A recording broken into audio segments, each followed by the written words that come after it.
fam, that's what they call me. I promise that. Hello दोस्तों, मैं गिरीश पैनुली एक बार फिर से आपका स्वागत करता हूं मेरे YouTube channel group of software for mechanical. दोस्तों, कैटिया के अगले सेगमेंट में, अगले ट्यूटोरियल में हम स्टिफनर और सॉलिड कंबाइन का यूज करेंगे। स्टिफनर और सॉलिड कंबाइन। स्टिफनर का यूज किसी भी स्केच को फेस के अकॉर्डिंग मटेरियल को ऐड करना होता है। ठीक है, यहाँ पर ये कोई ज़रूरी नहीं है कि आपको जो स्केच है वो कंप्लीटली क्लोज करना होता है। ठीक है, तो ऐसा कोई ज़रूरी नहीं है। अब देखो इसमें क्या कि आपका प्राइमरी पार्ट आपका होना चाहिए, मॉडल बना हुआ होना चाहिए। उसके बाद भी सेकेंडरी मॉडल में जब अप्लाई करोगे तो वहाँ पर स्केच का कोई क्लोज होना ज़रूरी नहीं है। तो देखिए यहाँ पर किस तरह से हम स्टिफनर का यूज़ करेंगे वो मैं आपको बताता हूँ। तो मैंने यहाँ से जो पहला इंटरफेस था ऑटो कैटिया का, जैसे स्टार्ट करते हुए, तो सबसे पहले हम उसको क्लोज कर देते हैं और यहाँ से स्टार्ट में जाके मैकेनिकल और पार्ट डिजाइन में जाएंगे।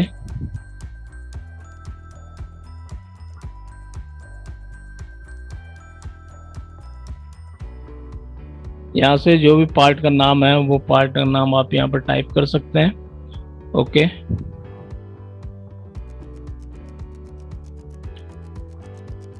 सबसे पहले मैं यहाँ से प्लेन सिलेक्शन कर रहा हूँ और इसको मैंने नॉर्मल कर दिया। ठीक है, एक मैं यहाँ से एल शेप का एक ऑब्जेक्ट मैं यहाँ पे ड्रॉ कर रहा हूँ।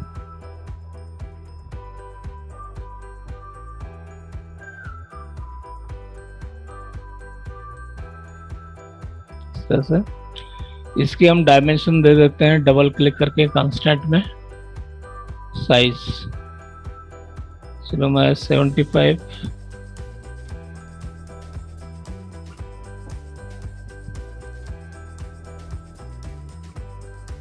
इसको मैं 80 कर देता हूँ। यहाँ से इसकी size 12,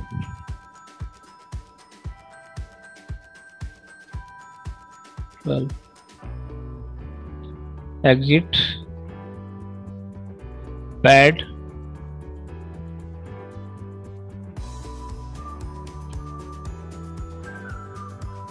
increase the 2D section to specify thickness या specify length। ठीक है, थर्ड डायरेक्शन जो आपका है अभी XY में आपका इसमें लेंथ में आपने YZ प्लेन पे बनाया। ठीक है, X और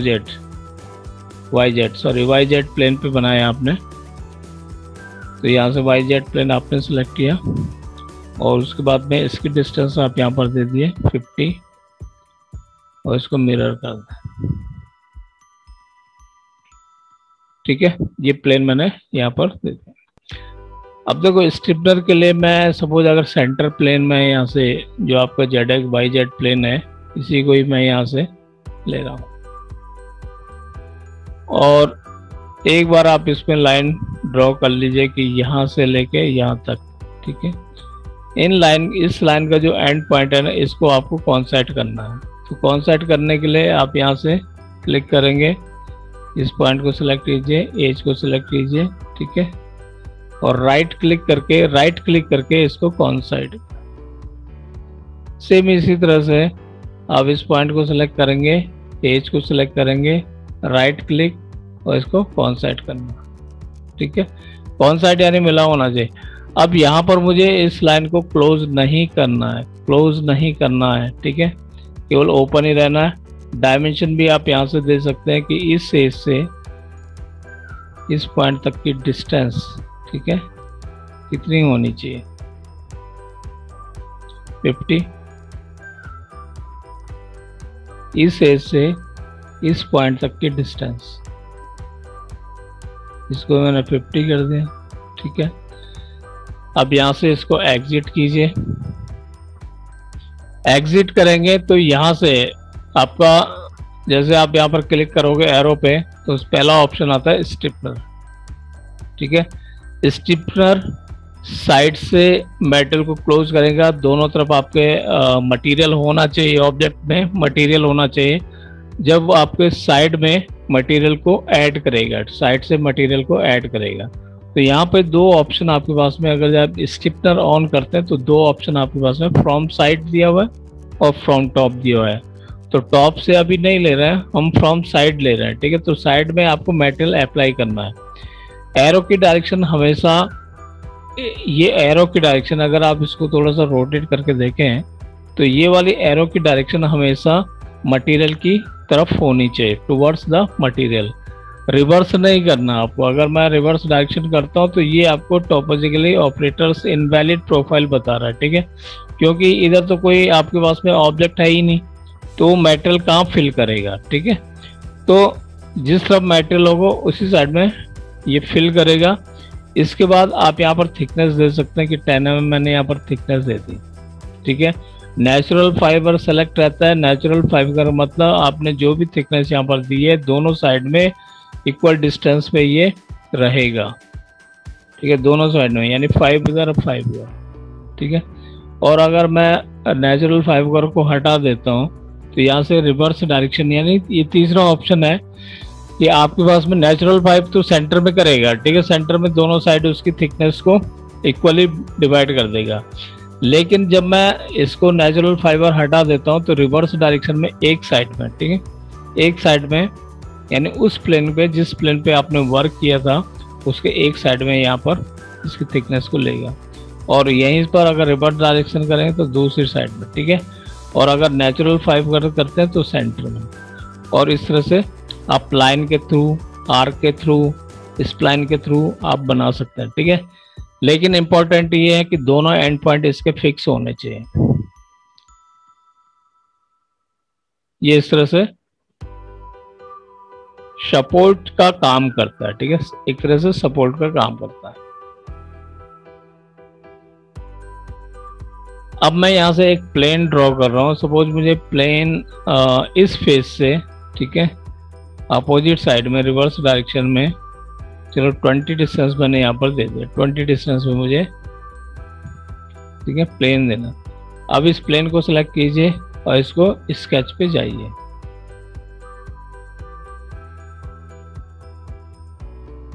ठीक है, स्केच पे जाते हैं तो यहाँ से सपोज मैं अगर स्प्लाइन का यूज कर रहा हूँ, तो स्प्लाइन का यूज कर रहा हूँ,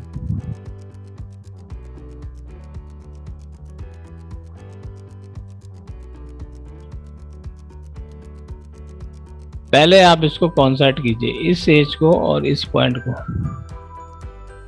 राइट क्लिक कॉन्सेंट। उसी तरह से आप यहाँ से इस एज को और इस पॉइंट को, अब थोड़ा सा आप इसमें किस तरह का शेप आप यहाँ पर बनाना चाहते हैं, ठीक है, वो आपने यहाँ पर दे दिया।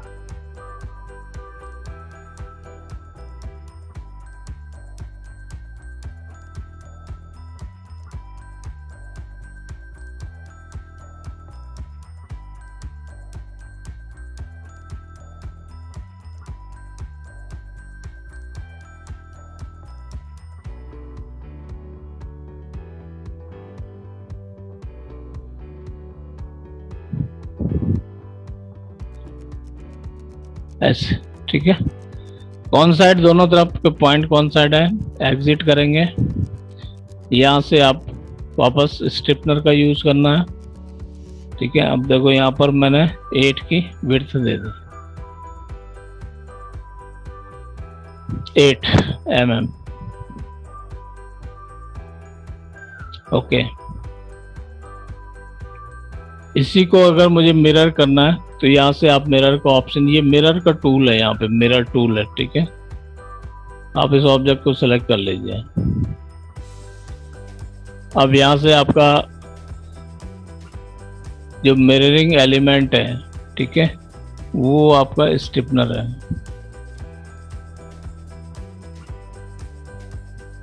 स्टिपनर पहले सेलेक्ट कर लो, मिरर सेलेक्ट कर लो, उसके बाद में प्लेन को सिलेक्ट कर लो। ठीक है, मिररिंग एलिमेंट यानी प्लेन को आपको सिलेक्ट करना है। ओके, ठीक है। तो इस तरह से आप यहाँ पर बना सकते हैं। अब देखो इसमें एक ऑप्शन और आता है टॉप का। तो टॉप में क्या है कि आपका पैरेलल सरफेस के ऊपर आप ऑब्जेक्ट को, जैसे सपोज ये एक फेस है और इसके पैरेलल में मैंने यहाँ से, ठीक है, कितने डिस्टेंस पे, 30 डिस्टेंस पे, ठीक है, एक प्लेन ले लिया 30 डिस्टेंस। इस प्लेन को सिलेक्ट कीजिए, नॉर्मल में आ जाए। ठीक है, अब मैं यहाँ से एक सर्किल ड्रॉ कर रहा हूँ। ये हालांकि पीछे से ही बन रहा है। ठीक है, सर्किल मैंने यहाँ पर ड्रॉ कर दिया। इसकी साइज चलो मैं यहाँ 30 दे दूँ। Okay, exit. ठीक है, अभी आप स्ट्रिपनर का यूज करेंगे यहाँ पे, और यहाँ पर एक ऑप्शन आता है टॉप। ठीक है, आपको टॉप से लेना है। तो टॉप से देखें, ये सीधे पैरेलल सरफेस के ऊपर, ये फेस के ऊपर मर्ज हो चुका है। ठीक है, मर्ज हो चुका है। मुझे इसकी थिकनेस 6 mm देनी है, तो 6 mm आपका दोनों साइड ये थिकनेस हो जाएगा। तो इस तरह से फ्रॉम साइड, यहाँ पर आप साइड का यूज नहीं करेंगे साइड में, क्योंकि दो फेसेस आपके पास में होनी चाहिए परपेंडिकुलर, जब भी आप साइड का यूज कर सकते हैं। और टॉप में एक फेस होना चाहिए। ठीक है, टॉप में आप सिंगल, उसके पैरेलल में आप स्केच ड्रॉ करते हुए ऑब्जेक्ट को मर्ज करेंगे। ओके, तो ये आपके दोनों ही आपके पास में स्ट्रिपनर के दोनों ऑप्शन यहाँ पर आ चुके हैं। तो यहाँ से अगर आपको प्लेन को हाइड करना है तो ये राइट क्लिक करके आप हाइड कर सकते हैं। राइट क्लिक करके इसी तरह से इस प्लेन को भी,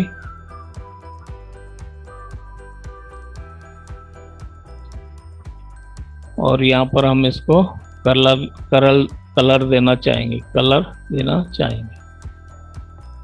तो ये प्लेन आपका राइट प्लेन, इसको भी हाइड। आप पार्ट बॉडी में जाएंगे, प्रॉपर्टीज में जाएंगे, यहाँ से आप ग्राफिक्स में कलर सिलेक्शन कीजिए। ठीक है,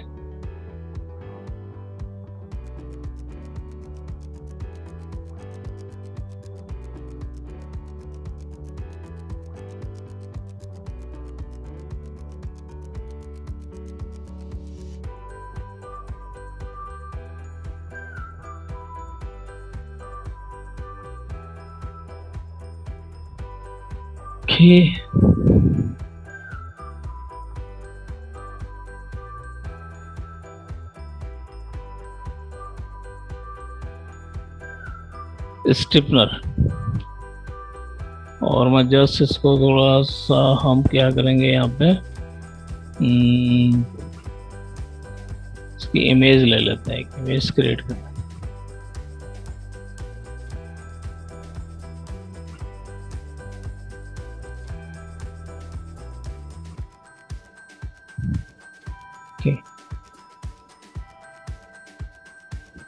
फाइल क्लोज। दूसरा ऑप्शन आपके पास में सॉलिड कंबाइन का आता है। ठीक है, सॉलिड कंबाइन।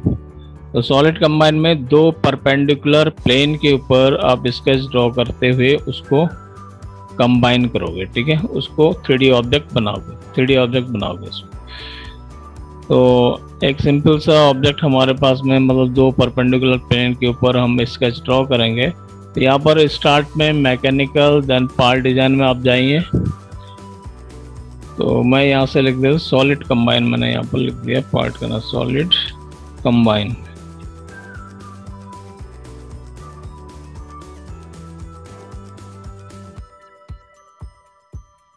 सबसे पहले मैं यहाँ पे YZ प्लेन और स्केच में जा रहा हूँ। ठीक है, चलो मैं यहाँ पर कुछ क्या करता हूँ, ई शेप का मैंने यहाँ से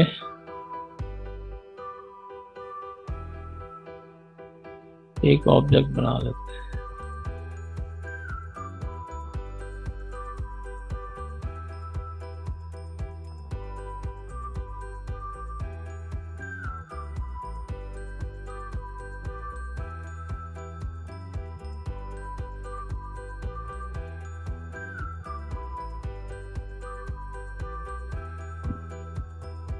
लाइन अगर तिरछी हो जाए तो यहाँ से आपके पास में कंस्ट्रेंट डिफाइंड डायलॉग बॉक्स है हॉरिजॉन्टल, आप इस पर क्लिक कर दो। ठीक है, इन दोनों को आपको कॉन्साइड करना है तो आप यहाँ से सेलेक्ट कीजिए, ये सेलेक्ट करें पॉइंट को, राइट क्लिक और यहाँ से कॉन्साइड।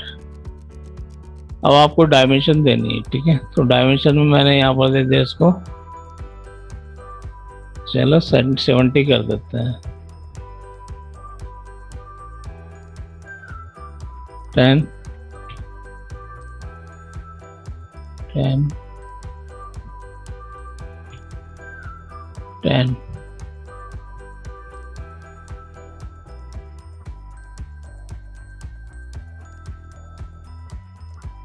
20। तो ये भी नेचुरल 20 हो जाएगा।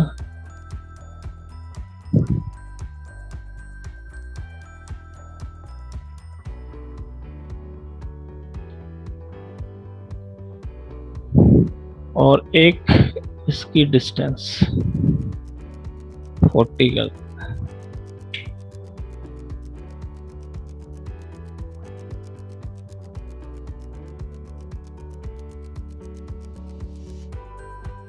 हैं।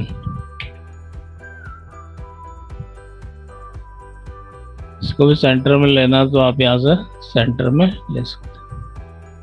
35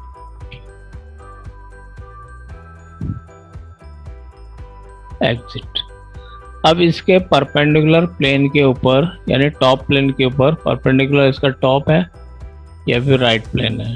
ठीक है, मैंने टॉप प्लेन पे एक एलिप्स ड्रॉ करना है। क्या ड्रॉ करना? एलिप्स। यहाँ से एलिप्स सेंटर लेते हुए चलेगा, यहाँ पे एलिप्स।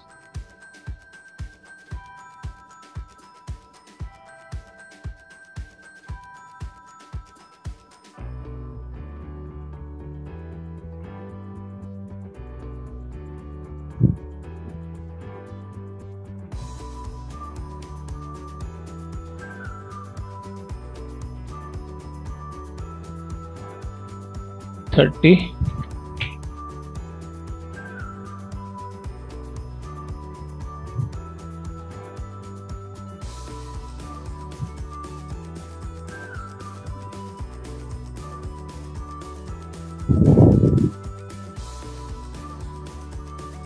ट्वेंटी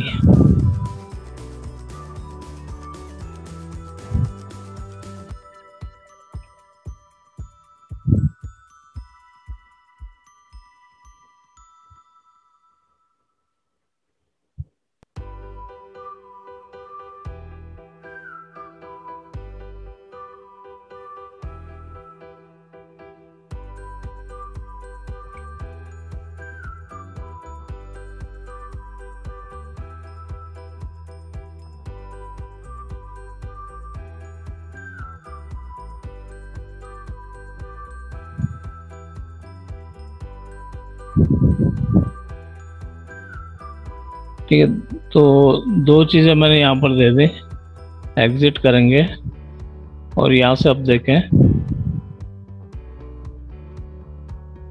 एक तो ई शेप का है और एक इलेप्टिकल शेप का है। ठीक है, तो यहाँ से सॉलिड कंबाइन में अगर जाते हैं तो मैंने दोनों ऑब्जेक्ट सेलेक्ट करना है, फर्स्ट और सेकंड। ठीक है, और इसको ओके कर दिया तो दोनों का कंबाइन ऑब्जेक्ट आपका इस तरह से बनेगा सॉलिड कंबाइन में।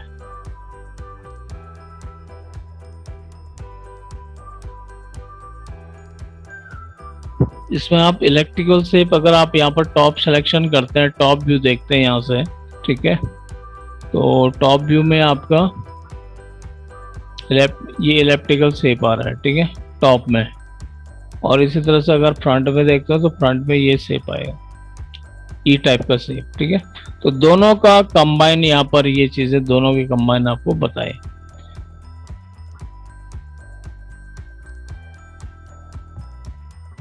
तो इसके लिए क्या है कि आप जैसे इम्पोर्टेंट टिपिकल जो ऑब्जेक्ट है ना, आप उनको बना सकते हो थ्रू कंबाइन, सॉलिड कंबाइन के।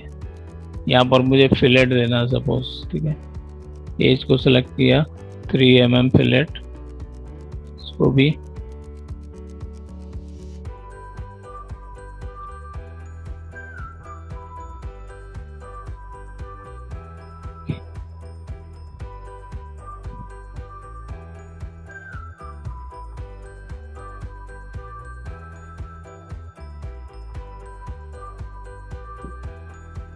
Right click, go to properties,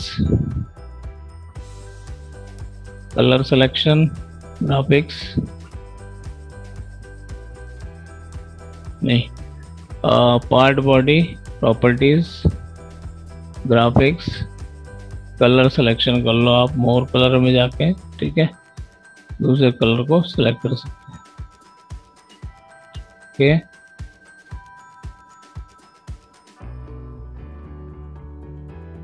और यहाँ से प्लेन को हाइड करना।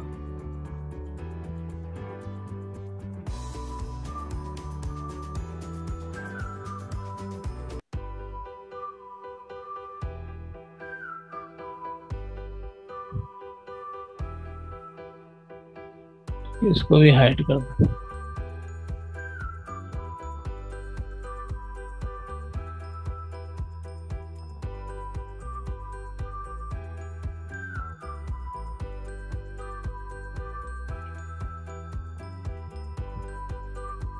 इसका टॉप फेस सेलेक्ट करते हुए अगर मुझे थोड़ा सा और इसमें जो सर्किल ड्रॉ करना है, यहाँ पे होल करना है, ठीक है, तो मैंने यहाँ से टॉप में एक सर्किल दे दिया।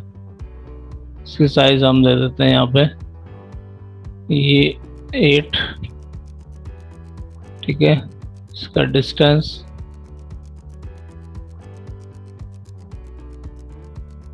इसको भी 30 कर देना। एग्जिट,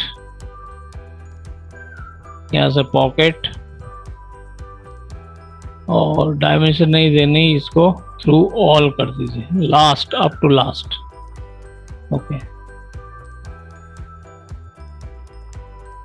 ठीक है, तो इस तरह से हमारा सॉलिड कंबाइन का यूज होगा। और ट्यूटोरियल में आगे हम जैसे डिजाइन वगैरह, अगर 3D मॉडलिंग की डिजाइन बनाएंगे, अभी तो ये क्लासेस है आपके, ट्यूटोरियल की क्लासेस है,